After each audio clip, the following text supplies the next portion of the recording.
The larger you get and the more visibility you get is going to catapult you to, more customers, bigger product sets, more investors, or it could bite you. Just be open and honest about it. Talk about the issue, talk about what caused it, and talk about how they're going to fix it. And then they fixed it. It gives you higher conversion rates. People are more likely to buy from you. It compresses sales cycles. That people spend less time deliberating on whether or not they want to buy from you because they trust you. Hello, you. I am Dom Hawes, and you are tuned in to the Unicorny Marketing Show. Welcome to you. Today, we welcome from across the pond Christine Alemany, who is going to talk to us about a very important subject, probably something close to all of our hearts, but not something I think that we think about within the terms that she is going to discuss it with us today. And that thing is authenticity, particularly how you manage the short-term profit imperative that we are all living with now, with the long-term need to build trust over time. The profit trap.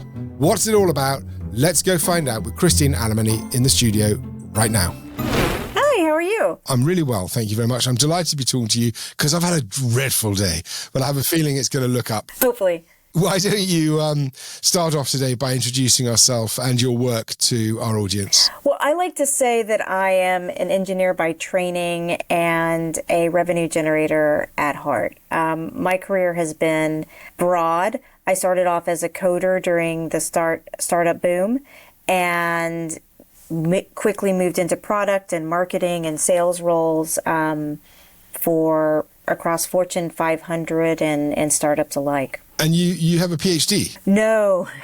No? I have a couple of masters, though. Oh, okay. Talk to me about those. I'm a little overeducated. So I have undergrad in architectural engineering, specializing in structural engineering. My master's was in construction management, and my research was in workforce automation.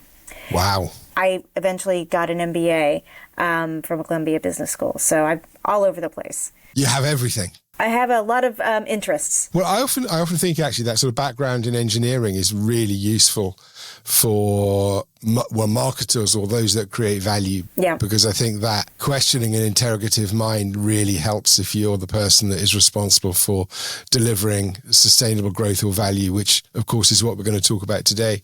Absolutely. But what I'm excited about, before every show, we meet our guests to try and identify subjects. And when we met Christine, authenticity and trust came straight out of the starting gates. And we all know that authenticity and trust are very important, of course, in a business. But one of the things you said really interested me, which was you talked a little bit about the competing imperatives executives have between the need for short-term delivery and long-term, effectively, brand trust. And that sometimes those conflicts can lead to behavior that effectively erodes authenticity and therefore loses trust. And we're going to dive into those in a minute, but should we start just by defining what we mean by authenticity, what we mean by trust and sustainable growth, maybe? Whenever I talk about trust and authenticity, it's really about, even when you think about people, do they walk the talk? Are you making claims that are credible, that are true?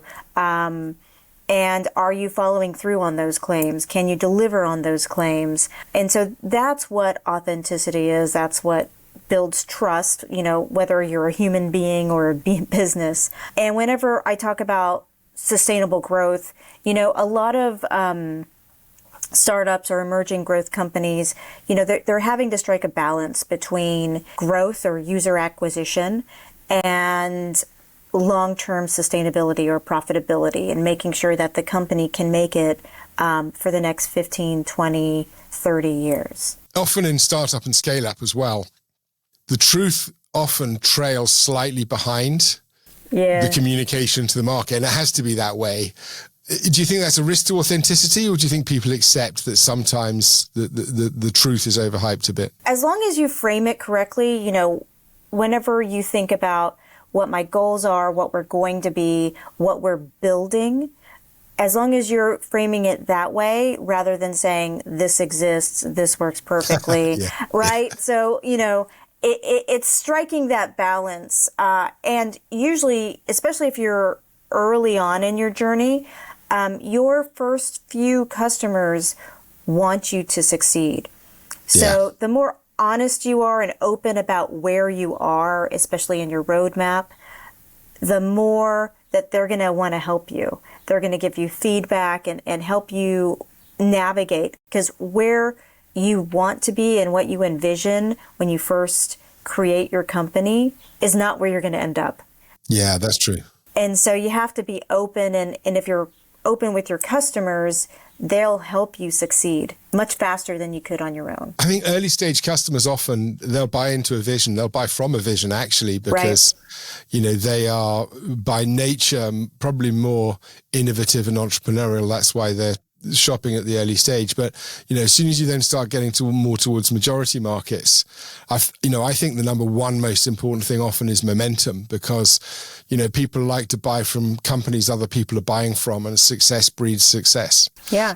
Is that when it's most tempting, do you think, to start to cut corners or maybe focus on short-term gains at the expense of long-term credibility? I think it happens throughout the journey. I think at the very beginning, you're really focused on getting your first customers. So you may make bold claims, you may overpromise, and sometimes it's because out of naivety, you don't know what you can and can't do, and you're pretty bullish, right? I think it's important that when you start, you make those bold claims, you try to follow through on those bold claims, and you're open about the challenges that you're having.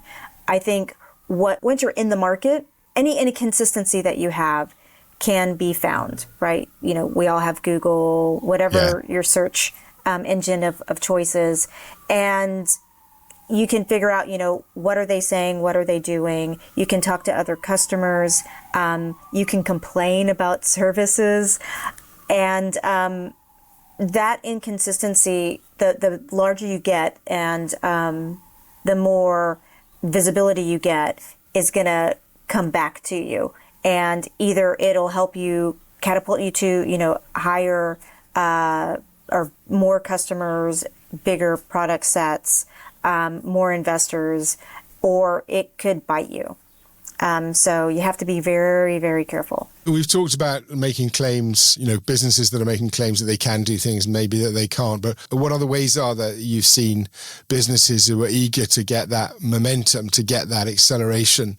What other ways have you seen them cut corners or maybe risk reputation in order to make short-term gains? All kinds of things. So whether it's, exaggerating their metrics, which is unfortunately can be common. We'd never do that on this podcast, by the way. Unfortunately, it happens. So, we can think about maybe a company like WeWork, where, they did a lot of over-promising, and eventually it did bite them. Yeah. But until then, they got a ton of press, a ton of customers, a lot of investors, very high-profile investors, and very good interest rates, right?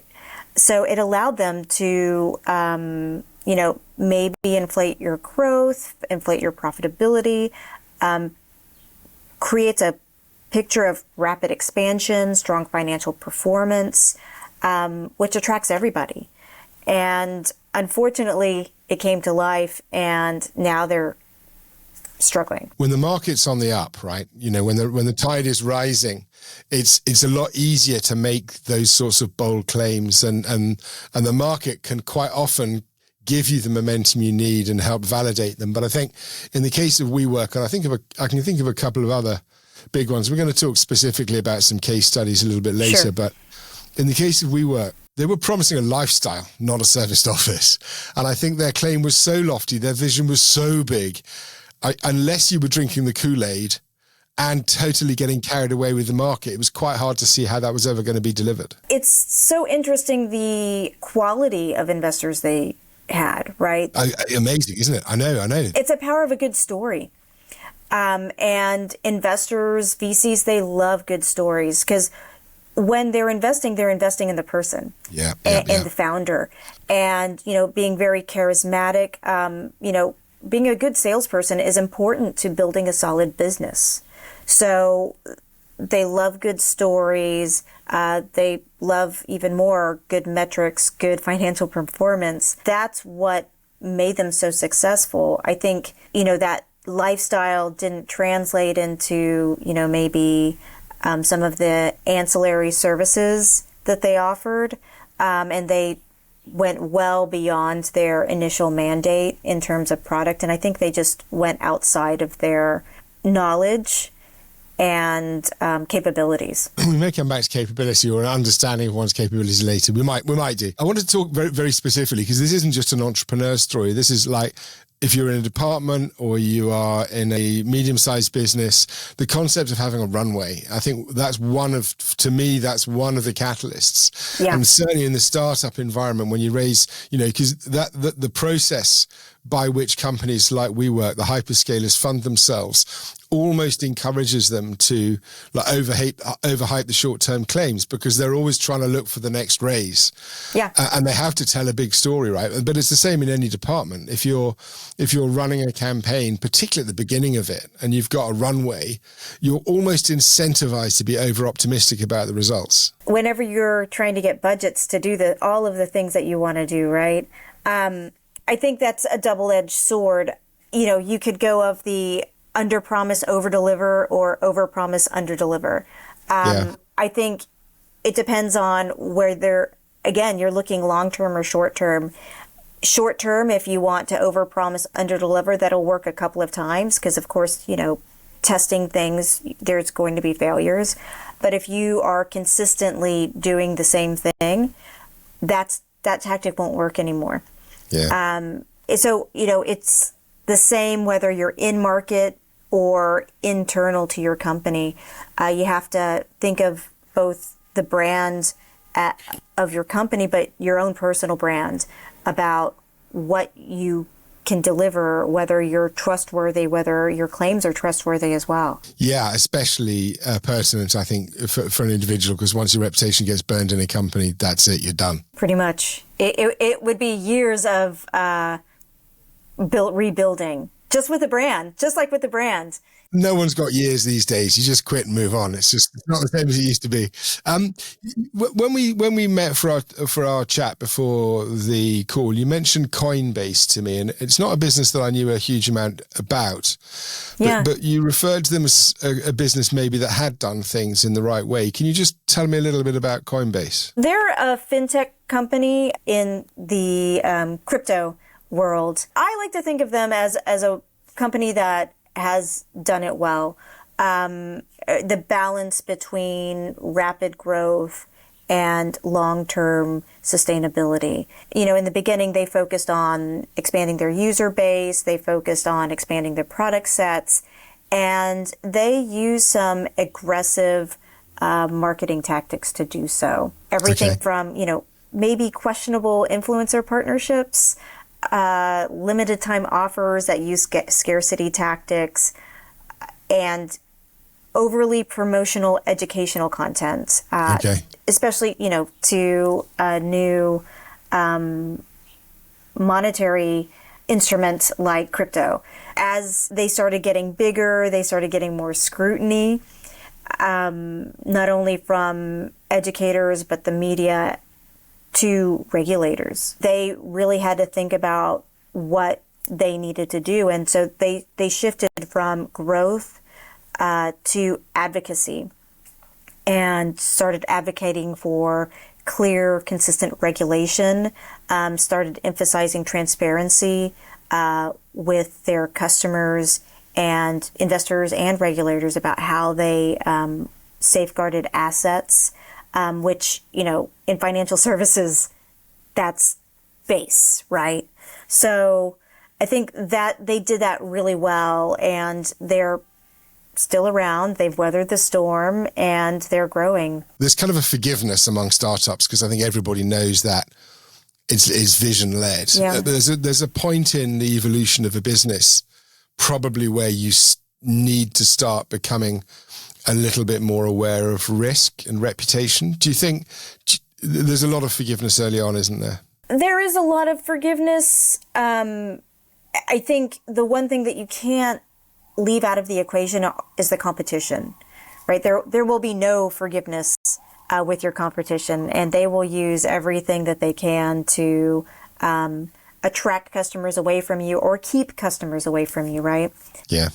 So whenever you have to think about, okay, where am I going to put all of my focus, and when do I need a transition? Hopefully you do that before there's a newspaper article or a media article or expose about what you're doing to grow your company. One of the things that I think we talked about last time was Liquid Death. Yes. Hopefully you can do something like Liquid Death has done, which is a water company, essentially.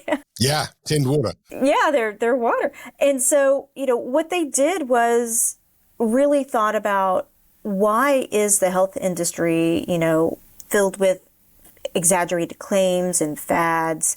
And they really poked fun at it. And everything that they did was around, pushing back on some of the, I would say, fluff that's out there in wellness. And everything from their name, Liquid Death, it's water, to their packaging, which looks, it could be a large a can of beer. Yeah, it's very beer-like, isn't it? Yeah. It took me a while to figure out it was water. And to their campaigns, which are, provocative, they're funny, they're irreverent, and they mock a lot of the exaggerated claims or the overspin that they see in the marketplace. And I think one of the most interesting things that they did was actually put water in a recyclable aluminum can, which water companies tend not to do because the plastic shows the purity, or glass shows the purity of the water. But they made a lot of very deliberate decisions in their branding, from name, packaging, messaging, and it's continuing to propel them. Yeah, they did their 4Ps really well, those guys. I mean, really well, as you would expect, because they're marketers, right? I mean, they're marketers to their core. Hopefully, they'll stick to it. And, I don't see their trajectory changing, but, once you hit a certain record of growth, it stalls. It comes down to distribution as well at that stage, and there's some physical things that are quite hard to get yourself around. But before we move on, we're going to look at some answers, and you've got a framework, I think, to talk to us about, that helps deal with lack of trust or the risk of inauthenticity. Before we do that, I just want to understand the stakes of getting it wrong. Talk to me about the risks for businesses that cut corners and risk long-term reputation for making the quarter. One of the things that being a credible, trustworthy brand gives you higher conversion rates. People are more likely to buy from you. It compresses sales cycles. That people spend less time deliberating on whether or not they want to buy from you because they trust you. And once you start degrading that trust, once that trust starts slowly fading away, you can lose your current customers. Some of them will walk away from you. Others will complain about you in the market. Others will, may sue you or file complaints with regulatory bodies. Your competition will swoop in, help spread the word and actually use that in their pitches. And then regulators will start swooping in, investors will walk away, your cost of capital will go up. So it's not a pure marketing fluff term. Marketers always talk about authenticity, but there is a real reason why. Yeah. We worry about authenticity and brand and values. It's just whenever you look at it from a purely superficial point of view, and the execution isn't there, the follow through isn't there, and the consistency isn't there, that's where it's not going to work. All of those things you just mentioned made the hair on the back of my neck, actually, if I had any, made the hair on the back of my neck stand on end, because as a CEO, hearing about things like cost of capital or, delayed sales cycles, these things kill companies. Yeah. So a sage warning. Now, you, Christine, have developed a 4-stage process for building credibility, focusing on truthfulness, following through, listening, keeping a dialogue and stuff. Can you walk me through that process a little bit and explain how you think this helps us build long-term trust with our customers and other stakeholders? Yeah. So I like to think of it, building trust, the same for a business, the same as you would, a human going through life. One of the first things I talk about is being authentic.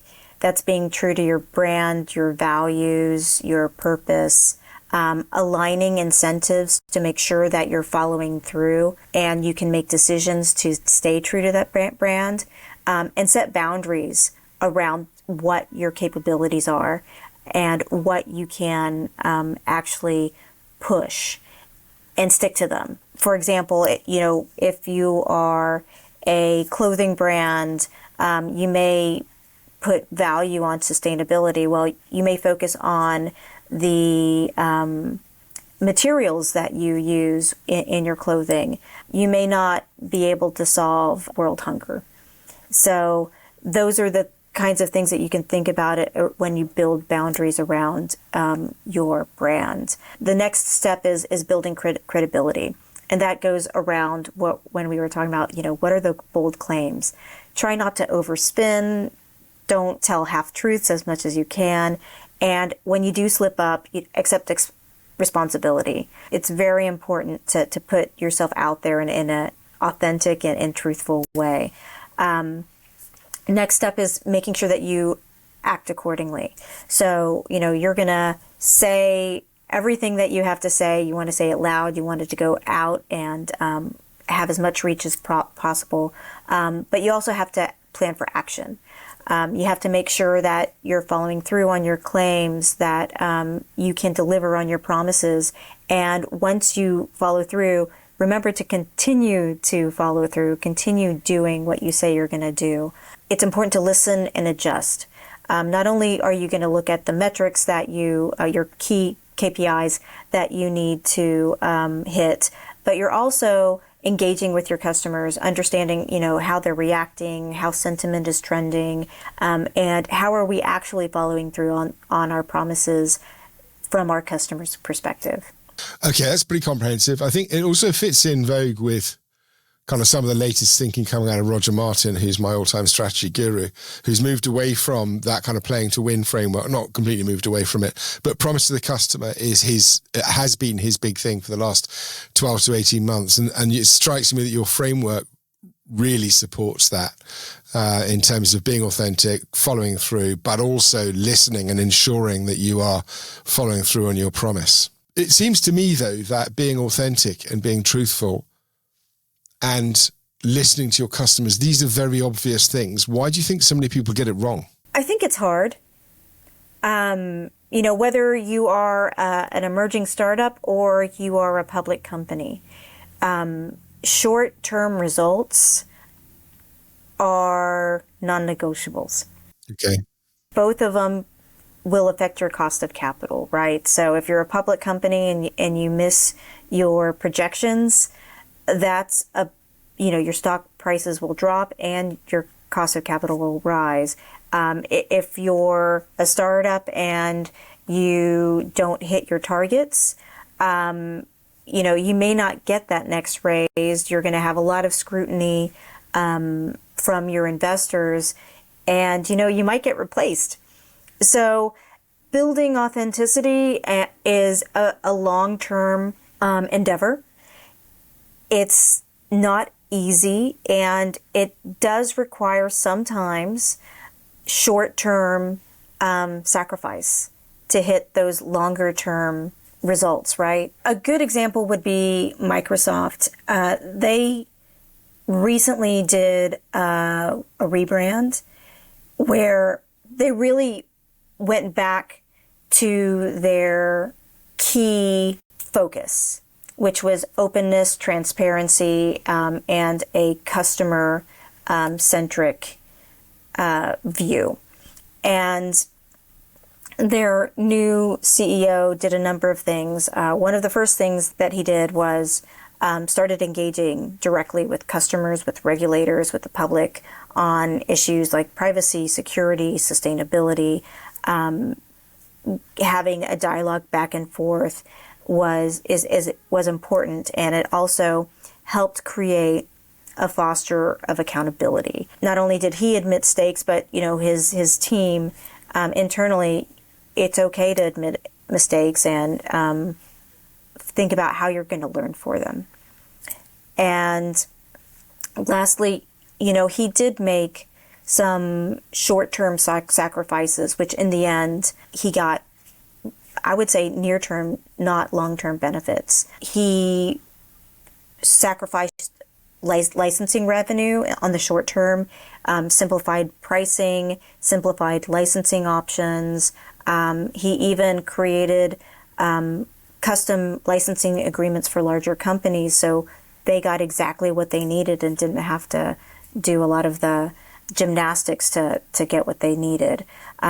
So, in the short term, it did sacrifice some of the revenue short term, but in the long term, it accelerated the adoption of Microsoft Cloud and their enterprise products. So whenever you have a long-term vision and your stakeholders, meaning your customers and your investors, are signed on that journey with you, you can get much better results than if you just purely follow the short term. I think the Microsoft story is an extraordinary one, actually, quite the impact that Satya Nadella's had. If you think back 10, 15 years, Microsoft was almost the boogeyman, right? There was all this antitrust stuff going on. You'd just about use anything but Microsoft. Yeah.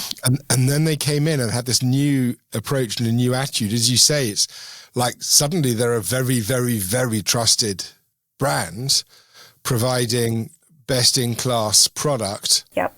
At very affordable prices, and someone else is now the boogeyman.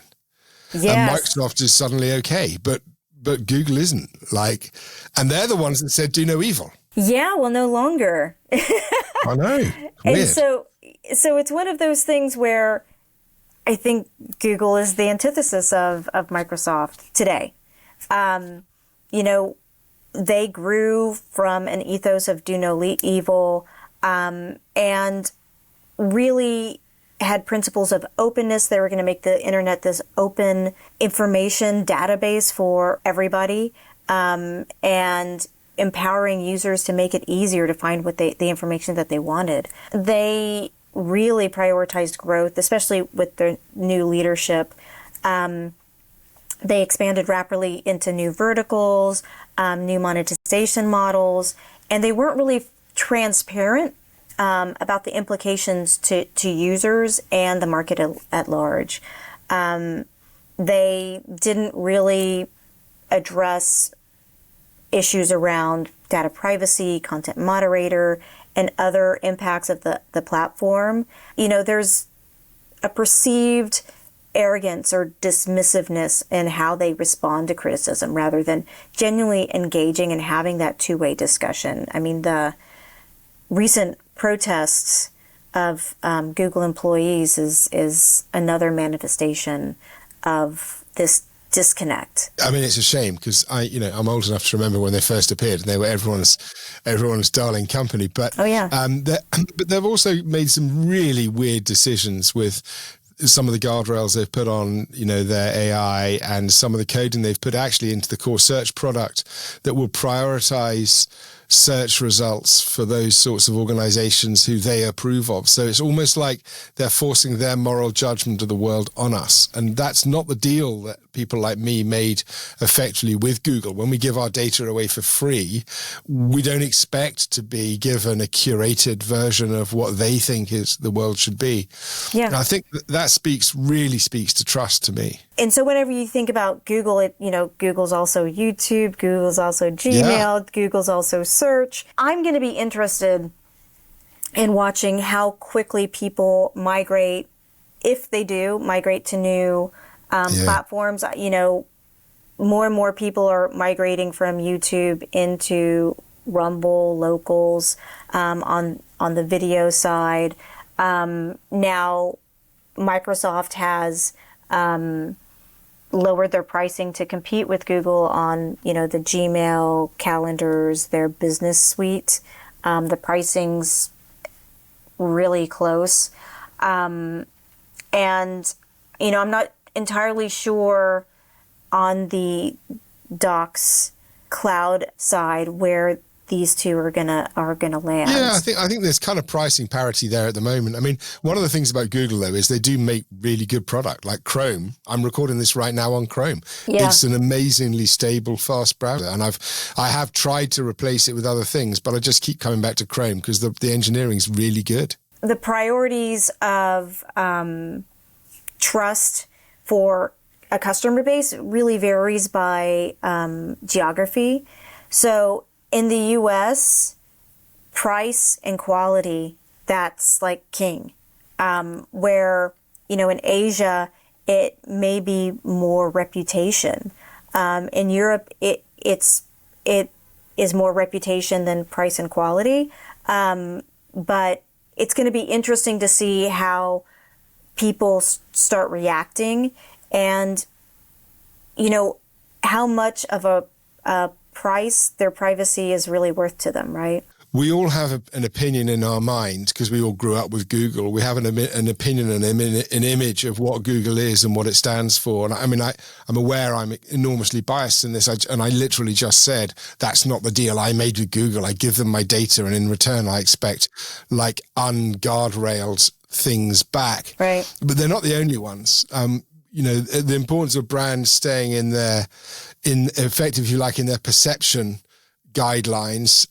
There was you talked to me about this before when we were on the call, you know, the Bud Light and Brian Mulvaney thing, like that was horrendous. In case anyone was in a cave when that was going on and without getting cancelled or no platformed ourselves, let's just talk about that very quickly. Around March Madness, which if you're not into college basketball, it's, you know, a college basketball, you know, tournament. Bud Light decided, you know, we want to expand our customer base from the Spuds McKinsey kind of frat boy image to a more women-centric, LGBTQ plus centric brand. They did a deal with an influencer during March Madness. It was I believe a 30-second commercial or a post where Dylan Mulvaney invited people to create their own March Madness video and share it. And the contest was, you could win $10,000. The marketing team at Bud Light thought, you know, isn't it going to be fun? We're going to get some good press and we're going to show how diverse our customers are.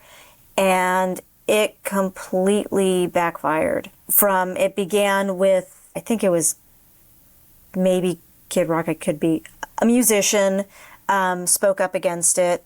And then all of a sudden people were protesting in Targets. And throughout the whole crisis for Bud Light, they handled it in interesting ways. The first thing that they did is they doubled down. They said, you know, we stand by this. We our customers are diverse. We support a diverse society. And then when it started getting real, when I mean by real, the customer backlash began. Bud Light was getting boycotted, and they actually lost their number one spot that they held for since the 80s to Modelo. Once that started happening, they were like, whoa, wait a minute. Maybe it was a mistake. But at that point, you know, they pissed off both their conservative customers, everyone, their liberal customers. Everybody was upset. And instead of just saying, you know what, we made a mistake, we didn't realize that our customers did not like this program, and really focusing, what do your customers care about? And it was, having a Bud Light and not worrying about politics. Yeah. It's really relaxing. They enjoyed sports and they enjoyed music. And so they wanted Bud Light to play in those areas. They didn't really need Bud Light to tell them anything about society at large. Again, drawing your boundaries. It's an important lesson, isn't it? That understanding, as marketers and communicators, really understanding what our customers' perceptions of us is, and then staying true to that perception. You can move it, of course, but Yes. it's a very painful and expensive process. Yes. But there are two other companies that I thought of, or we talked about earlier, both in aviation actually. One is JetBlue, who did handle a crisis particularly bad. I think it was quite early in their evolution, and we spoke to Maya Gedesef in an earlier episode from JetBlue about that episode or incident. It was the sort of the big Valentine's Day scandal when they stranded people in airports all over the US. But they seem to have recovered particularly well. I think it's because they handled it well. Like we were talking about earlier, the internet, you can't hide things anymore, or at least not for long. And so, they could have gone the way of Boeing, which we can get into later, and try to shift attention to something else, or just flat out, minimize the issue. But you can't stop people from getting on Twitter, Facebook, Instagram, TikTok, and complaining. Yeah. And those are viral moments that you cannot control. And so I think what they did was just be open and honest about it, talk about the issue, talk about what caused it, and talked about how they're going to fix it. And then they fixed it. That sort of follows your process almost flawlessly, doesn't it? Right? Yeah.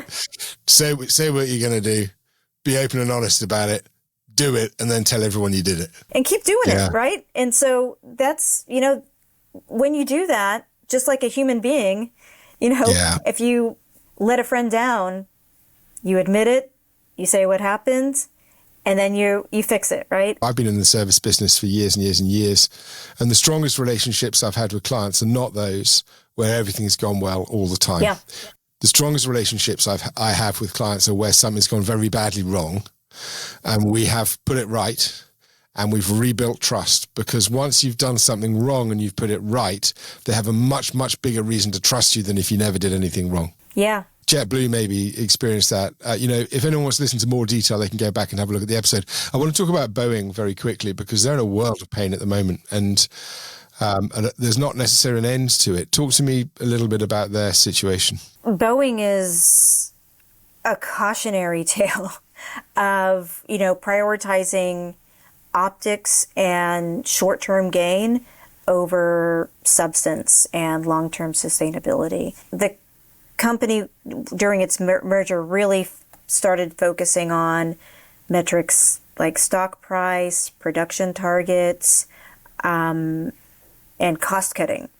And what they sacrificed was attention to what their customers really cared about, which is safety and quality of their aircraft, right? And so in pursuit of, these faster production times, more productivity, and cost-cutting measures, Boeing made decisions that really sacrificed both the safety and integrity of their 737 MAX.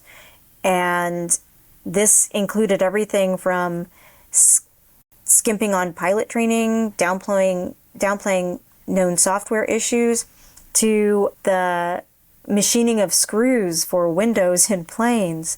And they had some issues, some plane crashes, some windows leaving the aircraft in flight. Yeah.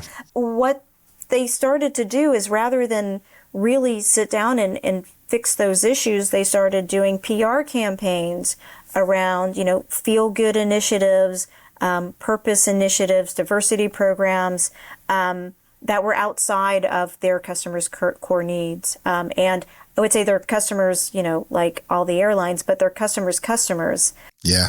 Who are in the planes, and the pilots and the customers' employees who are in the plane that need it to be safe, have integrity. And, their obsession with metrics and optics rather than the fundamentals came back to haunt them in a major way. They can't get out of their own way. And it's not done yet. No, it's been a couple of changing of the guards, and it's going to be a huge cultural shift that they need to really look at the brand and then push the brand, sometimes from the bottom up, because it seems like a lot of their employees are really wanting to bring the brand back to where it used to be. Let's start to look at some answers. That's a cautionary tale there, right? It's a cautionary tale of not looking after the fundamentals. Stewardship of relationships, stewardship of trust, stewardship of reputation kind of sits with the CMO. Yeah. That is the focus of many things, but one of those things obviously is external communication. How do CMOs find the balance between the two pressures, the short term, the long term, but also counsel and bring in the rest of their team and help them understand the importance of it? First is making sure that all of their goals are aligned with the company's visions and targets. So that you can both understand the short-term goals and hit your short-term targets, but also be able to align with the long-term vision. Next, you have to diversify your portfolio with short-term performance tactics, with longer-term brand building initiatives. And so while you're doing that, you're testing, you're measuring, you're optimizing your portfolio to find the right balance. And so you can both drive immediate results, which we all have to do, and at the same time build these longer-lasting customer relationships that you talked about earlier. Then is not only focus on your revenue generating tactics, but also invest in understanding your customer and engaging in your customer through research, through insights, direct engagement, so you can address their needs and not just chase trends. Not only does that help you focus your portfolio and your activities, but it also fosters accountability and transparency. So are we actually following through on what we said we would do from our customer's perspective, from our perspective? And then, lastly, it's empowering your team to share their challenges, to share their failings, and to share their learnings. You set clear KPIs that balance both short-term goals and long-term goals. So not only are you thinking about how to balance them, your team is thinking about balancing them. And you're working with your partners to make sure that we're also balancing them. And then, of course, using marketing technology to help boost efficiency and personalized customer experiences to build more of that. Yes, we understand you, and we are building a relationship with you. Circling back to where we started then, we talked about the profit trap. We've talked about over-indexing on the short term, and that's been a feature throughout our conversation. If there's one thing, if there's some homework, for example, for us, our unicorners to take away, if there's one thing that they can focus on in the next kind of 1 to 3 months to improve authenticity and trust, what would that be? I would say consistency. So you can apply consistency on your marketing channels, making sure simple things, making sure the look and feel is the same, making sure that your messaging is the same across channels, making sure that when you make claims that you can follow through on it, and making sure that whenever you tell your customers that you're going to do something, you do it.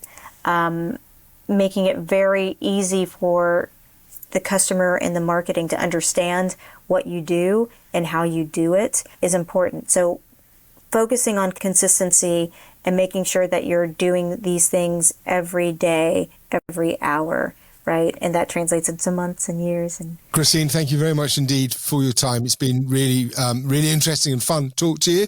And by the way, unicorners, if you do find things have gone wrong and you are in the shit, give me a call. I'm quite good at getting people out of it. Christine, thank you so much for your time. And, I hope to see you soon. thank you. I want to say a massive thank you to Christine for coming and spending time with us on our online recording platform. Thank you. We really appreciate your time. And by the way, we appreciate your time too. We know that it is precious, just like ours is. And so we appreciate you coming to spend some time with us. Now, if you've enjoyed today's show, please like and follow us or subscribe to this podcast on whatever channel you like to consume it on. I would be really grateful if you would write us a review. Reviews are very, very hard to come by, but they do matter. Other people check them before they come to listen. And if you enjoy it, do you know what? People like you might enjoy it too. But for today, that's all we've got time for.